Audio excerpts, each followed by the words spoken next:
Boa noite, irmãos. A paz e graça, amém? Convido vocês que estão aqui conosco a se colocar de pé. Vamos dar início a mais um culto, um momento de celebração e adoração ao nosso Deus. Um momento agradável na presença do Senhor. Você que nos visitar nessa noite, seja bem-vindo. Sinta-se à vontade na casa do Pai.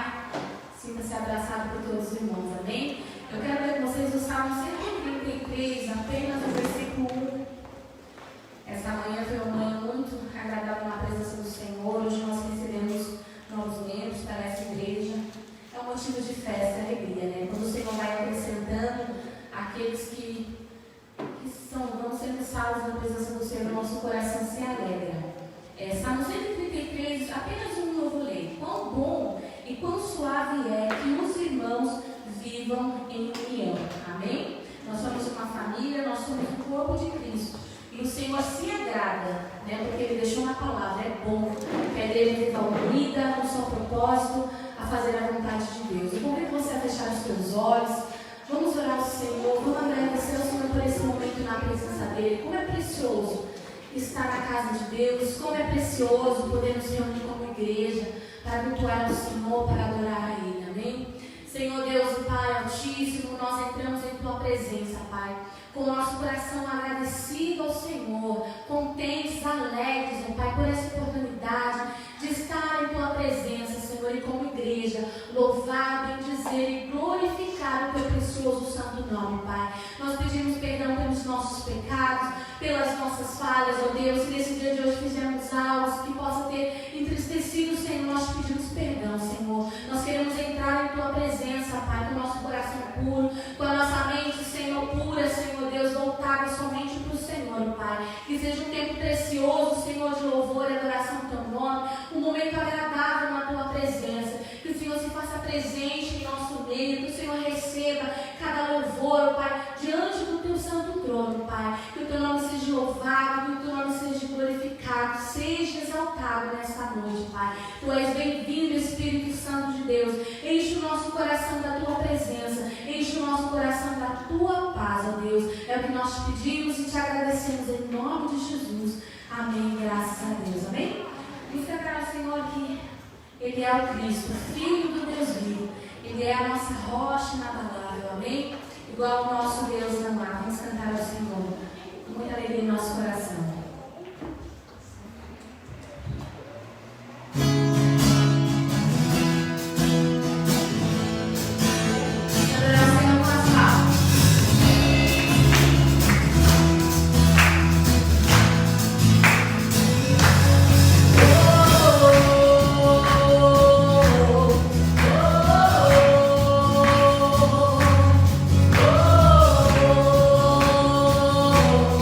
Oh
ofertar e dizimar. Amém? Senhor Deus, Pai poderoso, nós vamos te louvar, Senhor, nesse momento com os dízimos e oferta, Deus.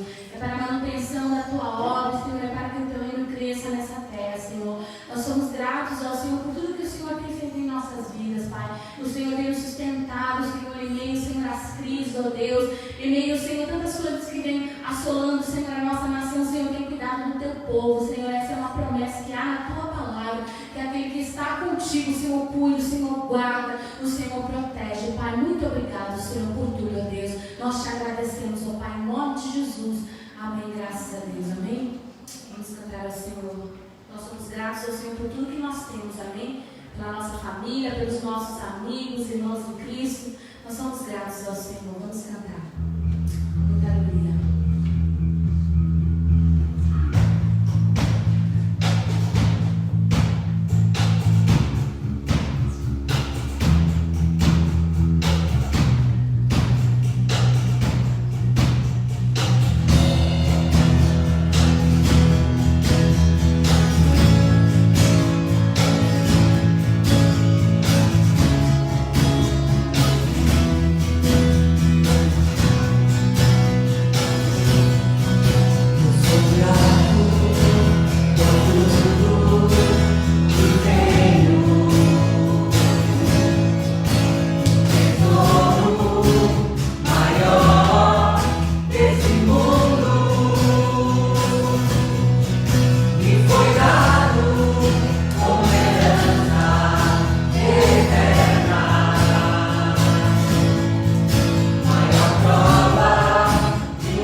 Que Jesus seja sempre o motivo da nossa alegria, o motivo de estarmos na presença dEle. Amém? Vamos cantar que Ele é poderoso, que Ele é o Senhor que reina sobre todas as coisas. Tu és poderoso, Jesus. Nós queremos entronizar, nós queremos adorar, nós queremos bendizer e glorificar o teu nome.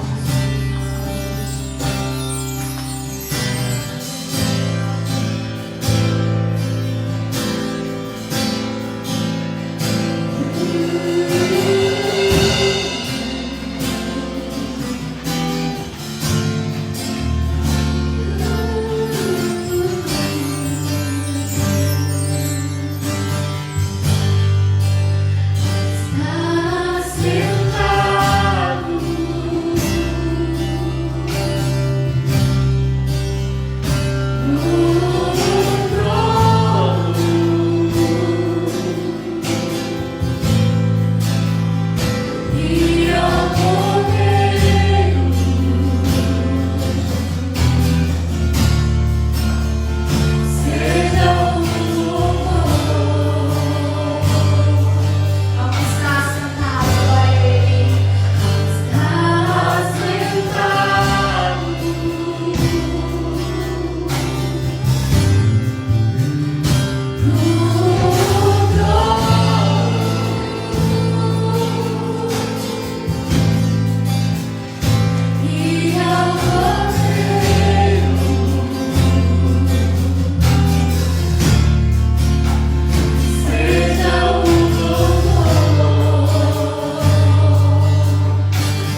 por Ti, pela Tua presença, pela Tua palavra, o desejo de ser mudado, de ser transformado, que nós não venhamos ser mais os mesmos, que nós possamos sair daqui cada dia e entrar na presença de Deus, sedentos por Ele, desejando ser transformado pelo poder que há no nome dEle, pelo poder que há na palavra dEle. Essa é a nossa oração a Ti, Jesus. Amém. Graças a Deus. Amém? Glória a Deus. Eu quero dar um recadinho, irmãos. Na sexta-feira vai ter um encontro dos homens aqui na igreja. Vai ser 8 horas, tá? Todos os irmãos estão convidados. Vem, traga mais um. Acho que toda a igreja pode participar? Todo mundo que pode participar. Antes de eu chamar o pastor, eu quero chamar a Raquel para dar um recadinho sobre o nosso dia de ação de graça. Aí pode orar para o pastor. Boa noite, irmãos. Então, dia 28 de novembro, no próximo sábado, nós teremos o nosso dia de ação de graças.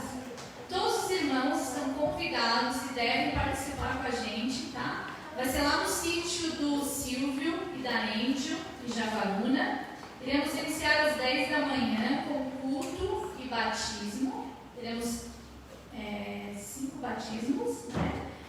E depois teremos o almoço. O almoço vai funcionar da seguinte forma: as irmãs, as mulheres, devem levar os acompanhamentos, né? Salada, maionese, farofa, pão, refrigerante. E aí à tarde a gente o churrasco vai ser providenciado lá pela equipe que está organizando, tá? E eu preciso que os irmãos só me confirmem a presença. Vai sair um post ali na página da igreja com o meu telefone. Vocês podem entrar lá, me dar um ok, olha, Raquel, vai eu, minha família, minha irmã, meus amigos, pode convidar para estar com a gente. Às 16 horas desse mesmo dia, 16, 16h30, nós vamos ter uma participação especial do Grupo Estado de Graça, com um devocional e louvor, e logo após a MCM vai servir um café. As mulheres então se preparem com um prato de doce ou salgado. Vai servir um café para todo o pessoal que estiver lá e assim estaremos despedidos. No período da tarde, o Flávio, o Edmilson e o Silvio estão preparando um circuito. Então leve os adolescentes, leve as crianças, que nós teremos atividades para eles passarem um dia agradável, em comunhão com os irmãos e na presença do Senhor. Estão todos convidados. Também quero lembrar as irmãs da nossa oração do MCM todas as segundas-feiras, às 19h30, aqui no templo. A gente está se reunindo para orar ali na parte de baixo. Venham, irmãs, orar com a gente. Deus tem ouvido as nossas orações e já temos muitas respostas de oração. Não perca tempo com coisas desnecessárias. Tire tempo para vir orar e estar na presença do Senhor. Amém. E neste momento, então, eu quero chamar o pastor e a gente vai estar orando. E eu quero lembrar os irmãos que estão em casa e também os irmãos que estão aqui na igreja, para a gente lembrar de orar para os nossos irmãos que estão enfermos, né? A irmã Ceisa, o Estevão, o Tiago Machado, eles estão em isolamento, com suspeita de Covid. E dos outros irmãos, familiares também, demais, que estejam passando por enfermidade, vamos estar lembrando de clamar ao Senhor sobre essas vidas. Deus é um Deus misericordioso e Ele pode todas as coisas, né? Então vamos estar orando nesse momento. Jesus querido, Pai de amor, de infinita bondade, eu te peço, Senhor, perdão dos meus pecados, das minhas faltas e fraquezas, Senhor. Peço, Senhor, que com a tua misericórdia tu venha contemplar a minha vida, a vida dos meus irmãos, Senhor, a vida do pastor. Jesus querido, tira de nós tudo que não te agrada. Que venhamos a cada dia mais andar na tua presença, com o coração reto, com a mente inclinada, a aprender e estudar a tua palavra. Senhor amado, neste momento eu clamo pelos nossos irmãos que estão com a saúde debilitada, estão com enfermidade. Jesus, que tu venha colocar a tua mão, venha ministrar a cura, Jesus, entra com poder e graça nessas vidas e restaura e renova, Jesus, para a tua honra e glória nós pedimos. Também, Jesus, os demais irmãos que nós temos orado, eu não vou citar os nomes, mas tu sabe quais são, Senhor, que tu possa alcançar aqueles que necessitam de salvação, que haja uma oportunidade, Senhor, de salvação. Pai amado, não contempla, Senhor, as nossas fraquezas, mas tenha misericórdia de nós, Senhor. Tenha misericórdia de nós, é o que eu clamo nesse momento. E alcance essas vidas que carecem de cura. Obrigado, Jesus, por esse momento de louvor. Obrigado dedicaram, estar ministrando a tua igreja, Senhor. Muito obrigada, Senhor. Muito obrigada pela vida deles, eu te agradeço. Obrigada também pela Assembleia de hoje de manhã, Senhor. Com os nossos corações gratos, nós agradecemos a Ti pela chegada dos novos irmãos. Que eles sejam bênção na vida da Tua igreja, Jesus. Que eles venham, Jesus, a se unir e congregar em união e amor, nós te pedimos. Também te peço, Senhor, que Tu quebres barreiras, que Tu quebres os espíritos de contrariedade, os espíritos de divisão, Senhor, que Tu venha quebrar no poder do Teu santo nome. Jesus querido, neste momento te peço pela vida do pastor, que Tu abençoe a vida dele, que Tu dirija a vida dele, Senhor, que da boca dele não saia nenhuma palavra que seja da vontade dele, mas que seja a Tua vontade na vida dele nesse momento. Em nome de Jesus, amém. Amém. Boa noite, irmãos e irmãs. Graça, a voz e paz da parte de Deus nosso Pai, do nosso Senhor Jesus Cristo também. Quero convidar você a abrir a sua Bíblia lá no Evangelho de Marcos, capítulo 2, e nós estaremos meditando hoje do versículo 1 até o versículo 12. Você que tem uma Bíblia que está aqui, pode estar usando, se tiver o aplicativo também pode ficar à vontade. Aqueles que nos acompanham através da internet também, do mesmo modo, podem estar acessando o texto das Escrituras. Eu quero agradecer a presença de todos vocês, especialmente aqueles que estão nos visitando nessa noite, pela primeira vez, segunda ou terceira vez. Vocês são muito bem-vindos em nome de Jesus e sintam-se à vontade em nosso meio para adorar o Senhor, servir ao Senhor, glorificar o Senhor. Afinal de contas, todos fomos criados com este propósito. Então, dito isto, Marcos capítulo 2, do versículo 1 ao 12, sentados mesmo, como vocês estão, eu vou fazer a leitura aqui na minha Bíblia e vocês podem acompanhar na Bíblia de vocês. Diz assim: alguns dias depois, Jesus entrou outra vez em Cafarnaum e souberam que ele estava em casa. Muitas pessoas reuniram-se ali a ponto de não haver lugar, nem mesmo diante da porta, e ele lhes anunciava a palavra. Então chegaram alguns homens, trazendo-lhe um paralítico, carregado por 4 deles, e impedidos de aproximar-se dele por causa da multidão, removeram parte da cobertura da casa, abrindo passagem pelo teto acima do lugar em que Jesus estava. Então baixaram a maca em que o paralítico estava deitado. Vendo-lhes a fé, Jesus disse ao paralítico: filho, os teus pecados estão perdoados. Estavam sentados ali alguns escribas que pensavam no coração: por que esse homem fala dessa maneira? Ele está blasfemando. Quem pode perdoar pecados, senão só que é Deus? Mas Jesus logo percebeu em seu espírito que eles pensavam assim no íntimo e perguntou-lhes: por que pensais desse modo no coração? O que é mais fácil dizer ao paralítico: os teus pecados estão perdoados, ou levanta-te, toma a tua maca e anda? Mas para que saibais, o Filho do Homem tem autoridade para perdoar pecados na terra, disse ao paralítico: eu te digo, levanta-te, toma a tua maca e vai para casa.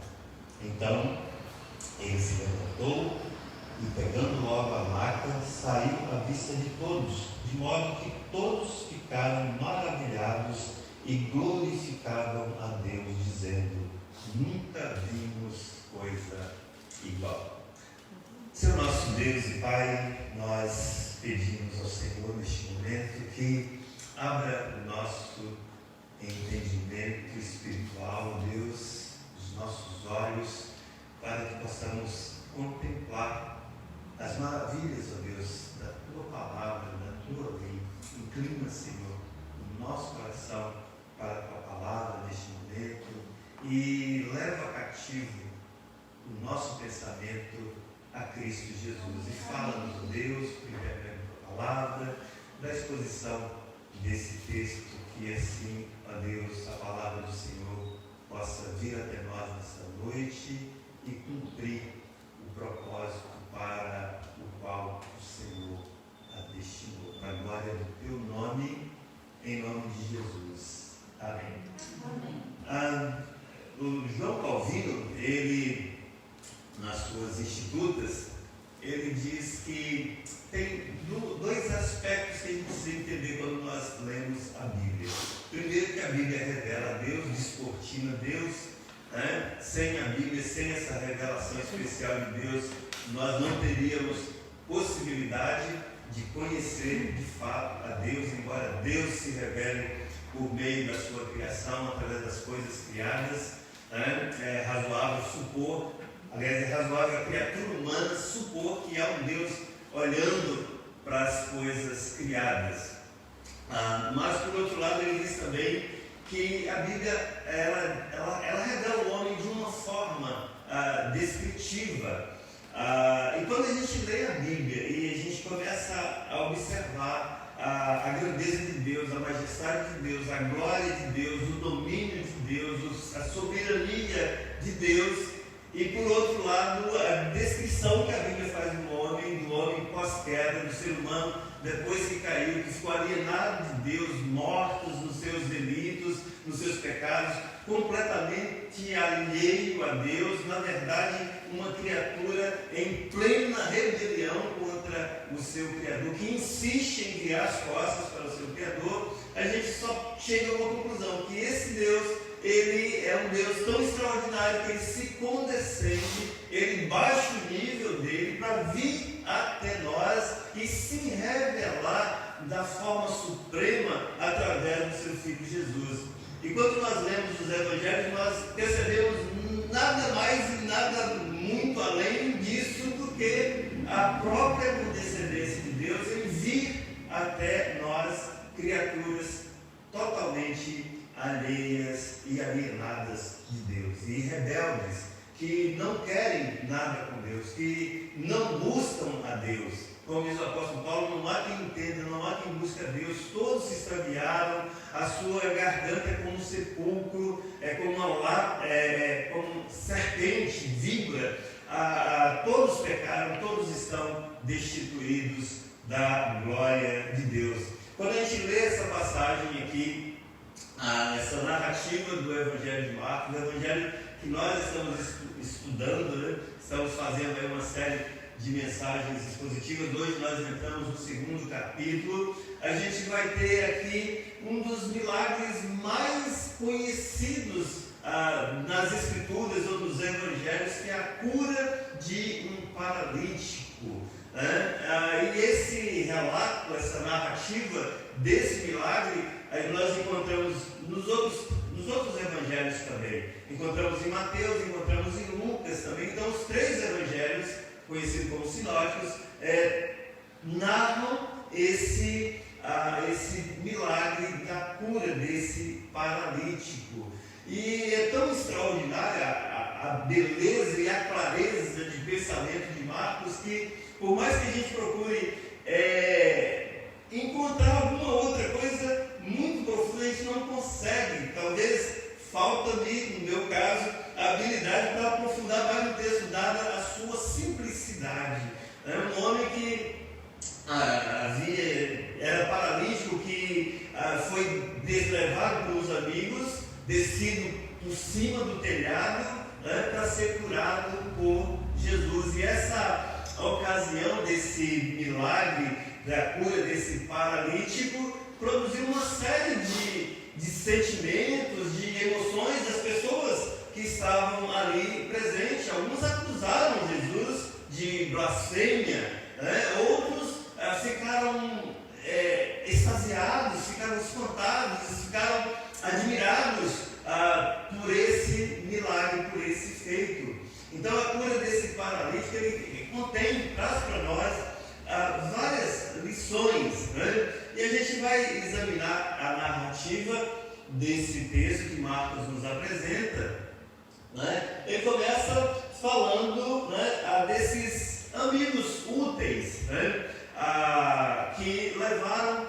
esse paralítico até Jesus. Jesus ele estava em Cafarnaum, né, Cafarnaum, segundo o Evangelho de Mateus, é a cidade de Jesus. Foi o local, a cidade, onde Jesus estabeleceu, digamos assim, o seu quartel-general. E a partir ali da cidade de Cafarnaum, que ficava a oeste, às margens do Mar da Galileia, a partir dali Jesus começou então o seu ministério na região da Galileia. Então Cafarnaum foi a base do ministério público de Jesus na Galileia. E Jesus estava pregando numa casa, né, o texto anterior mostra que ali em Cafarnaum Jesus havia feito vários milagres, havia pregado na sinagoga, havia expulso os demônios de pessoas naquela sinagoga, havia também curado a esposa, a sogra de Pedro, e enfim Jesus saiu e agora ele retorna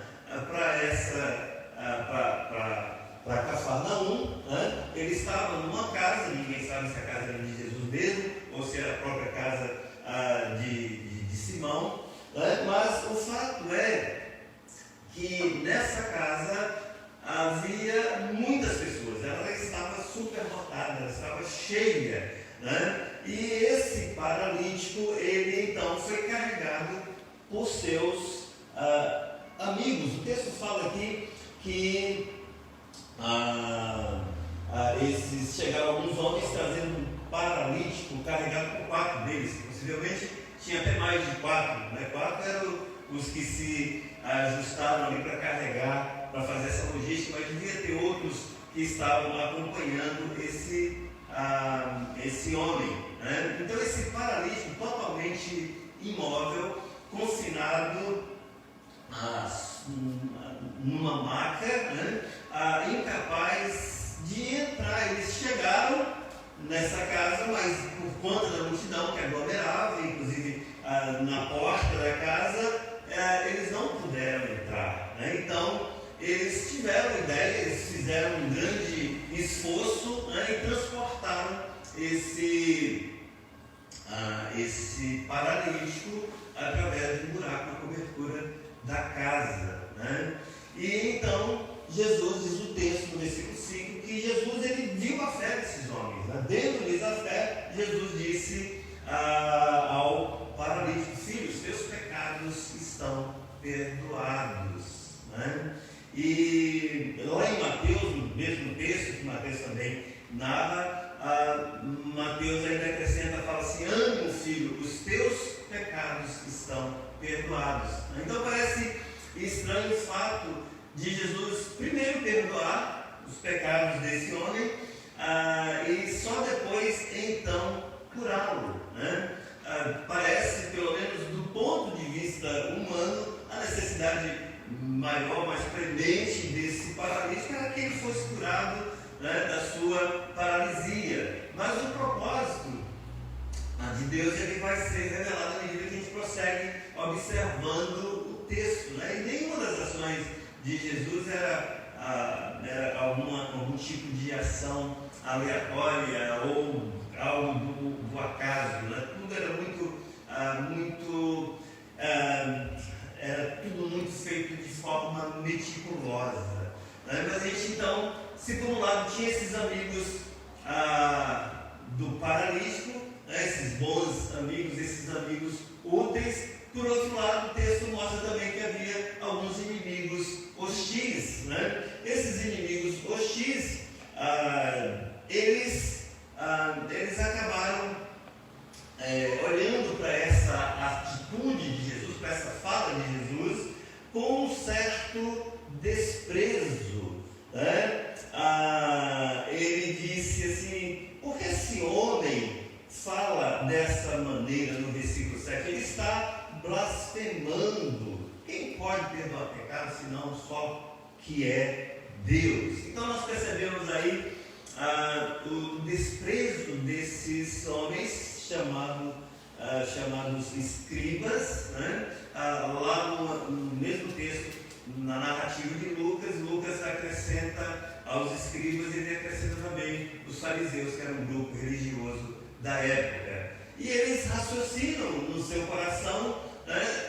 Ainda que não pronunciem nenhuma palavra, mas silenciosamente esses escribas e fariseus, conforme Lucas também inclui, eles estavam acusando Jesus de blasfêmia, porque de fato só Deus é que tem poder de perdoar pecado. Então, os escribas, né, essa categoria de homens que eram os doutores da lei, eram as pessoas responsáveis por estudar a Torá e interpretar a Torá também, que era a lei do Antigo Testamento. Mas eles estão acusando Jesus, julgando Jesus por usurpar uma prerrogativa que era exclusivamente Deus, que é perdoar pecados, né? É claro, todo mundo sabe que embora seja possível uma pessoa, né, perdoar um pecado cometido contra si mesmo, todo pecado, em última instância, é uma ofensa contra Deus, e de fato só Deus é que pode perdoar. E esses escribas, então, eles julgam Jesus e culpam Jesus de blasfêmia por assumir essa prerrogativa divina de perdoar pecado. E a blasfêmia é o mais grave de todos os pecados registrados na lei, na Torá, porque lá em Levítico é estabelecido que a penalidade, né, para blasfêmia, a pessoa que é uma pessoa blasfema contra Deus, ela deve ser morta por apedrejamento. Mais tarde, inclusive, eles vão, esse grupo de religiosos, eles vão acusar Jesus exatamente com base nessa blasfêmia para poder executar Jesus, né? Mas, no entanto, por enquanto, na verdade, ainda está no começo do ministério, eles ainda não têm ainda muita justificativa e argumentos para condenar Jesus. Jesus está apenas começando o ministério dele. Mas Jesus, ele defende, Jesus ele mostra que, de fato, ele tem poder para perdoar pecado, né? Nos versículos 8, Jesus diz que Jesus percebeu em seu espírito que eles pensavam essas coisas no coração, né?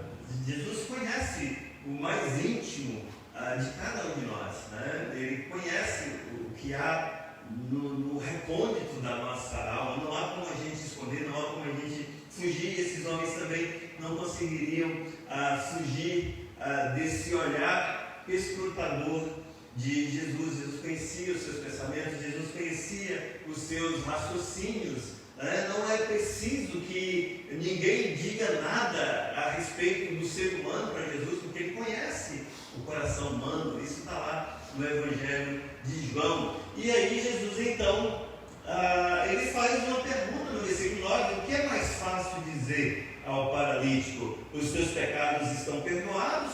Ou levanta-te, toma a tua maca e anda? O que é mais fácil para Jesus? Quando Jesus falou, filho, os teus pecados estão perdoados, esses acusadores de Jesus, eles não tinham como verificar, não tinham um meio verificável, né, para saber se de fato Jesus tinha poder para perdoar pecados, né? Mas esses acusadores, eles poderiam verificar com muita facilidade se de fato Jesus tinha poder para levantar alguém, levantar um paralítico da sua cama e fazer esse paralítico andar. Só que, embora uma ação possa ser verificada, possa ser vista e comprovada, que é o ato de alguém ser levantado do seu estado de paralisia, né? Ambos os atos, tanto o ato de perdoar pecados, quanto o ato de levantar um paralítico da sua cama, essas ações exigem um poder divino. E Jesus tem poder. E ele mostra que tem poder para fazer tanto uma coisa quanto a outra, né? Se o paralítico ficasse em pé e caminhasse, então isso iria ficar bem claro, bem óbvio, né, que Jesus de fato tinha poder dos céus, tinha poder de Deus para poder levantar aquele paralítico, né? E então Jesus estava no direito também de dizer: filho, os teus pecados estão perdoados, né? Agora, se o paralítico não se levantasse, Jesus ele seria, no mínimo ali, publicamente reconhecido como um embusteiro, um enganador, né, um fracasso e, de fato, um blasfemo, né? E aí ele seria realmente condenado à morte por apedrejamento, conforme estabelecido no livro de Levítico, né? Então, por sua pergunta, essa pergunta que Jesus faz, o que é mais fácil dizer ao paralítico, né? Os teus pecados estão perdoados, ou levanta-te, toma tua maca e anda. Com essa pergunta, então, Jesus está propondo um teste verificável de sua autoridade, tanto para curar, né, como para autenticar o poder que ele tem também de perdoar pecado. Então Jesus, ele autentica a sua autoridade, ordenando que o paralítico pegue a sua maca e caminhe e ande, né? E o texto mostra aqui que esse paralítico, esse homem, ele rapidamente responde fazendo aquilo que Jesus ordenou.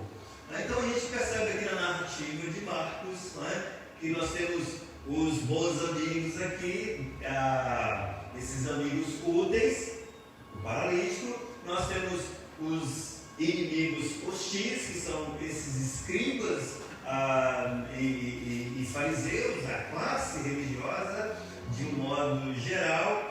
Mas a narrativa de Marcos, ela termina, digamos assim, com um final feliz. Um final feliz para o paralítico que foi curado, né? Jesus falou para ele se levantar e pegar a sua maca e ir para casa. Foi o que ele fez imediatamente, todos viram, né? Lucas diz que ele saiu glorificando a Deus após esse momento, né? E também foi um final feliz, digamos, para o povo, para a multidão que estava ali. A multidão ficou maravilhada, como diz o texto aqui, glorificavam a Deus, dizendo: nunca vimos coisa igual. E Mateus, lá no Evangelho mesmo, texto correlato, né? Mateus acrescenta o seguinte: ao ver isso, a multidão temeu e glorificou a Deus, que concedera tal autoridade aos homens. Mateus 9:8. E Lucas diz, ainda acrescenta, que a admiração desse povo se misturou com um temor, um medo santo de Deus, né? Mas o fato é que essa multidão acabou glorificando a Deus. Um homem foi curado, pessoas ficaram maravilhadas e o poder de Deus foi conhecido, né? E o mais importante é que o próprio nome do Senhor foi glorificado. Então, de amigos úteis a inimigos hostis para o final feliz, a cura desse paralítico, né, é uma história extraordinária, maravilhosa, né, mas é mais do que uma história, né? Há lições que nós podemos extrair, que nós podemos aprender. E eu quero compartilhar rapidamente algumas dessas lições, né? E a primeira delas é que Cristo, e somente Cristo, tem poder para perdoar pecados, né? Jesus mostrou que ele tem esse poder através desse texto e de outras passagens nos evangelhos, no momento em que ele esteve na terra. Ele não só perdoou o paralítico, ele também perdoou uma mulher de uma reputação duvidosa, quando ele estava na casa de Simão, e essa mulher entrou ali correndo todos os riscos, e essa mulher se ajoelha aos pés de Jesus e começa a chorar e lavar os pés de Jesus com as lágrimas e a secar com os cabelos, e Jesus perdoa essa mulher. Jesus também perdoa aquele ladrão da cruz, quando Jesus estava sendo crucificado, e um desses ladrões, ainda blasfemando por conta de toda a situação que eles mesmos haviam causado, o outro fala: você não tem temor de Deus? Nós estamos aqui por conta dos nossos atos, mas esse homem aí não fez coisa alguma para estar aqui. E aí ele fala assim: lembra-te de mim, Senhor, quando entrares no teu reino. E Jesus fala: hoje mesmo estarás comigo no paraíso. Então, durante aqui na terra, Jesus, ele mostrou o seu poder e de fato perdoou muitas pessoas, mas do céu, ainda hoje, Jesus continua a ter poder para perdoar pecados. Efésios 1,7 fala que é nele, em Cristo Jesus, que nós temos a redenção, o perdão dos nossos pecados pelo seu sangue, segundo a riqueza da sua graça. Então, por meio de Jesus Cristo, da sua obra redentora na cruz do Calvário, Deus nos oferece o perdão dos nossos pecados. E esse perdão, ele está acessível a todo aquele que crê, aqueles que creem no Evangelho, aqueles que confiam a sua vida aos cuidados do Senhor. Atos 2,38 diz que logo depois do sermão de Pedro, sermão de Pentecostes ali, diz que Pedro então respondeu às pessoas que perguntaram o que eles deveriam fazer diante do Evangelho, diante da mensagem de salvação. E no versículo 38, capítulo 2 de Atos, Pedro então responde para essas pessoas dizendo: arrependei-vos e cada um de vós seja batizado em nome de Jesus Cristo para o perdão de vossos pecados e recebereis o dom do Espírito Santo. Em Atos 10, 42, 43 também, há uma chamada ao arrependimento. Atos 10, 42 fala assim: ele nos ordenou que pregássemos ao povo e testemunhássemos que por Deus ele foi constituído juiz dos vivos e dos mortos. Todos os profetas dão sobre ele testemunho de que por meio do seu nome todo que nele crê receberá o perdão dos pecados. Então, perdão do pecado não é algo que é oferecido somente a um grupo seleto de pessoas, é oferecido a todo o pecador que se arrepende e crê em Jesus. E esse perdão ele está sempre disponível para aqueles que andam com Deus. Em 1 João 1,7 nos é dito que se nós andarmos na luz, assim como Ele está na luz, temos comunhão uns com os outros, e o sangue de Jesus, seu Filho, nos purifica de todo pecado. Versículo 9 também de 1 João capítulo 1 fala que se confessarmos os nossos pecados, Ele é fiel e justo para nos perdoar os pecados e nos purificar de toda injustiça. Então, essa lição que nós precisamos aprender com esse texto. Jesus pode, e somente Ele pode perdoar os meus pecados. E eu preciso confiar naquilo que Ele fez, para que eu possa obter o perdão. Porque Jesus ele assume o meu lugar como pecador. Ele assume a minha culpa. Na cruz do Calvário, Jesus ele recebe toda a ira de Deus. A ira, e nós não podemos esperar nada de um Deus santo e justo sobre o pecado, em relação ao pecado e ao pecador, do que ira e indignação.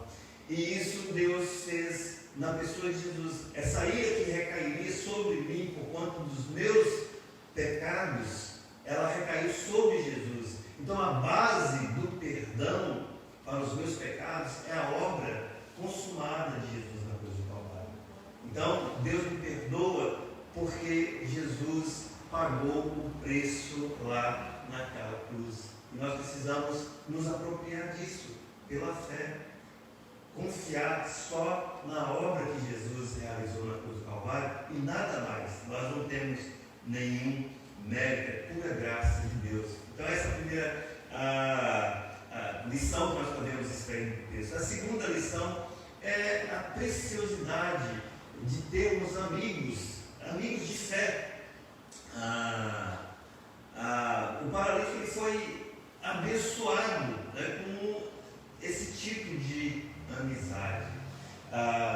Marcos ele ressalta que Jesus viu a fé deles, Jesus observou a fé deles, né? A fé que Jesus vê desses homens, né, não é simplesmente um assentimento intelectual ou sentimento emocional, né? Mas é uma fé que se manifesta numa ação visível e determinada. Existe um tipo de fé que não serve para coisíssima nenhuma. Simplesmente você acreditar em Jesus, que Jesus viveu há 2000 anos atrás, esteve aqui nessa terra e ele foi executado por um sistema corrupto, tanto religioso quanto político, da época, do primeiro século, que de fato ele esteve. A história tem um monte de provas, né? Simplesmente acreditar que Jesus foi um personagem histórico, isso até o diabo crê. Tiago fala, então esse tipo de fé, não, que é um mero assentimento intelectual de uma verdade, isso não ajuda em nada, né? Mas é crer, é confiar, é uma fé que se lança aos cuidados do Senhor. É uma fé que não duvida daquilo que o Senhor fala na sua palavra. E Jesus viu essa fé desses homens, desses amigos aí do paralítico.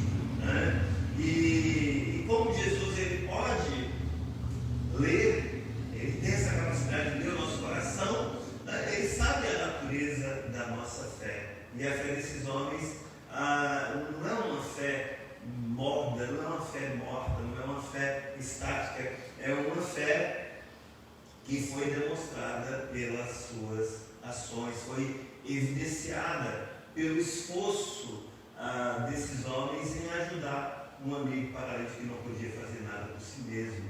Então a fé ela sempre vai nos mover a alguma ação, né? E essa fé, embora Jesus conheça mesmo antes dela ser manifestada em ações, essa fé desses amigos do paralítico elas foram demonstradas através das suas ações. E esse paralítico certamente, se não fosse a fé desses homens, certamente ele não teria chegado próximo a Jesus, né? Então nós precisamos cultivar relacionamentos e amizades com pessoas que são pessoas que creem em Jesus, pessoas que têm fé em Jesus, pessoas que estão prontas para nos ajudar e a nos servir em momentos difíceis da nossa caminhada, né? E a igreja, por que é importante nós participarmos, fazermos parte de uma igreja local? É porque é na igreja que o Senhor provê amigos de fé, amigos com fé, pessoas para nos ajudar na nossa caminhada, né? A Bíblia ensina que nós devemos carregar os fardos uns dos outros, né? Porque a caminhada realmente é difícil. Então procure é cultivar, criar uma rede de amigos, irmãos que têm fé em Jesus, né? Que possa ajudar você na sua caminhada e outra hora você também irá ajudá-los. Então, essa é a segunda lição que nós podemos tirar. Vamos cultivar amizades, relacionamentos com pessoas que têm fé, uma fé viva em Jesus. E uma terceira lição é que os privilégios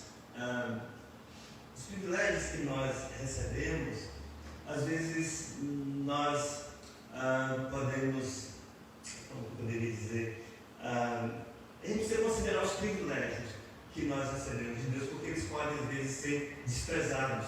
Nós podemos desprezar alguns privilégios. Eu falei disso numa outra situação, numa outra mensagem também, capítulo 1 de Marcos, né? Esse milagre e tantos outros milagres aconteceram na cidade de Cafarnaum. Essa cidade de Cafarnaum é a cidade que Jesus escolheu para torná-la o seu quartel-general, é a base de trabalho do ministério de Jesus. E nessa cidade chamada Cafarnaum, o Senhor ele fez muita coisa extraordinária, muitas obras maravilhosas. Ele curou o servo de Ciprião, ele curou a sogra de Pedro, ele expulsou muitos espíritos de muitas pessoas endemoniadas. De lá de Caná, da Galileia, Jesus curou o filho de um nobre lá em Cafarnaum. E ainda assim, essa cidade de Cafarnaum trouxe juízo sobre si mesmo. O texto que fala isso está lá em Mateus capítulo 11, em que Jesus realmente ele mostra o seu descontentamento, o seu desprazer para uma cidade que viu ele fazer tantas coisas extraordinárias, mas uma cidade que não respondeu positivamente. Lá em Mateus capítulo 11, 23 e 24, Jesus fala assim: tu, Cafarnaum, serás elevado até o céu, até o inferno descerás. Jesus faz uma pergunta e dá a resposta: não, você não vai para o céu, você vai ser lançada no inferno. E aí Jesus fala: se em Sodoma se realizassem os milagres que em ti se realizaram, ela teria permanecido até hoje. Contudo, eu te digo que no dia do juízo haverá menor rigor para a terra de Sodoma do que para ti. Então, a gente tem que ter muito cuidado quando nós desperdiçamos os privilégios que Deus nos concede. Eu tenho visto muitos irmãos na nossa igreja que têm reclamado, que têm murmurado de muitas coisas e estão esquecendo dos privilégios. Isso é uma situação muito perigosa, porque na verdade atrai o juízo de Deus, e nós temos muitos privilégios, e às vezes nós estamos desperdiçando alguns privilégios que Deus nos tem dado. Por exemplo, nós ainda vivemos num país em que nós podemos cultuar livremente, nós podemos pregar a palavra de Deus livremente, ainda sem nenhuma represália por parte do poder estatal. Mas será que nós temos aproveitado, nós temos usado bem desse privilégio que Deus nos tem dado? Nós temos, graças a Deus, uma congregação que procura, pelo menos se dedica e se esforça por ensinar a palavra, por pregar a palavra de Deus, a Bíblia, dentro de uma hermenêutica que seja mais coerente, sem exageros e atropelos. Mas será que você tem aproveitado esse privilégio? Então, a Bíblia fala que a quem muito é dado, muito será cobrado. Nós precisamos lembrar disso. Então, muito nos foi dado pelo Senhor. Então, vamos procurar ter um coração grato a Deus. E vamos, ao invés de reclamarmos, de murmurarmos, vamos procurar produzir frutos para a glória de Deus. O salmista, o Salmo 116, ele diz assim: que darei eu ao Senhor por todos os benefícios que Ele me tem dado?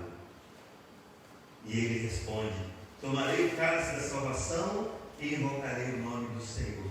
Cumprirei meus votos ao Senhor na presença de todo o seu povo.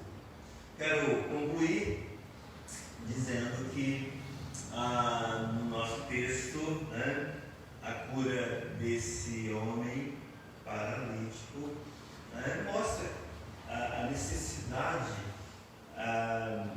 de um indivíduo, um homem que não podia fazer nada por si mesmo, mas ele foi abençoado por amigos, e ele teve seus pecados perdoados por Jesus. Em certo sentido, todos nós somos como aquele paralítico. Nós temos necessidades que só Jesus pode atender. Nós precisamos de perdão. E precisamos de perdão. A nossa vida, a nossa caminhada, ela começa com arrependimento e fé em Jesus, e ela continua até a consumação com arrependimento e fé. Nós precisamos de perdão constantemente. E é só em Jesus que nós temos perdão. É só Jesus que pode nos conceder. E nós precisamos estar indo até Jesus. E às vezes nós precisamos de amigos que nos levem até Jesus, dada a nossa paralisia espiritual. E às vezes nós mesmos precisamos ser esses amigos para levar pessoas até Jesus. Então, como tem sido você em relação a Jesus, a sua fé a Jesus, a sua fé tem levado você para os próximos de Cristo, tem levado você a buscar o suprimento das necessidades em Jesus. A sua fé tem feito que você leve pessoas até Jesus. Então, que a gente possa mirar e aprender, nos espelhar na fé desses homens, desses amigos.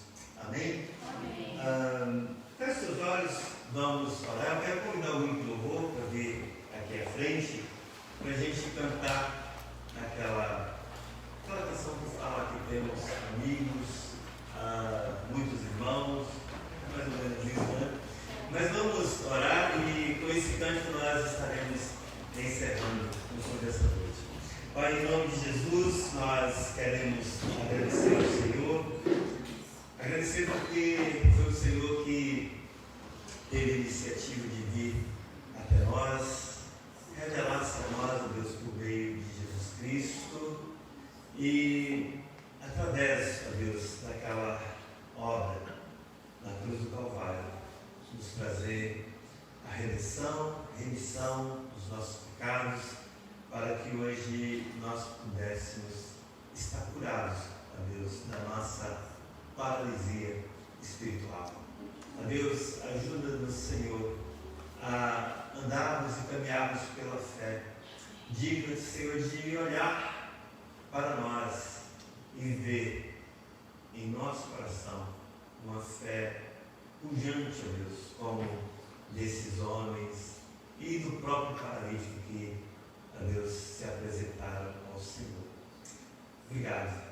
Nós somos gratos por tudo que o Senhor tem feito por nós. Ajuda-nos a termos um coração, Deus, gratos ao Senhor por essa obra tão grandiosa, tão extraordinária que o Senhor começou a realizar em nós e concluirá até o dia de Cristo. Obrigado por tudo, em nome de Jesus. Amém.